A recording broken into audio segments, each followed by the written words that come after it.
Egg বন বানানোর জন্য সবার আগে নিয়ে নিলাম 2 কাপ পরিমাণে ময়দা, তারপর দিয়ে দিচ্ছি লবণ এবং চিনি, সামান্য একটু গুঁড়ো দুধ দিয়েছি, তারপর ইস্ট দিয়ে সামান্য পরিমাণে তেল দিয়ে ভালোভাবে মাখিয়ে নিব।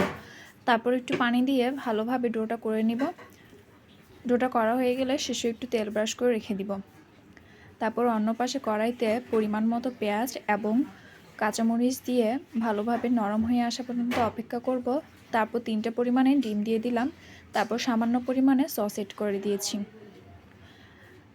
তারপর রুটিটা পরোটার মতো বেলে তাতে পুরটা দিয়ে দিব এবং স্ক্রিনে দেখা অনুযায়ী ডিজাইন করে নেবেন। নিজের পছন্দ মতো ডিজাইন করে নিতে পারেন। তারপর সবগুলো বনে ব্রাশ করে দিব ডিম ব্রাশ করে দেওয়ার পর তাতে তিল দিয়ে দিব এবং ওভেনে দিয়ে দিচ্ছি। হয়ে আসার পর এমন লাল হয়ে আসার পর নামিয়ে নিব। ব্যাস রেডি হয়ে গেল আমাদের আজকের এগ বন।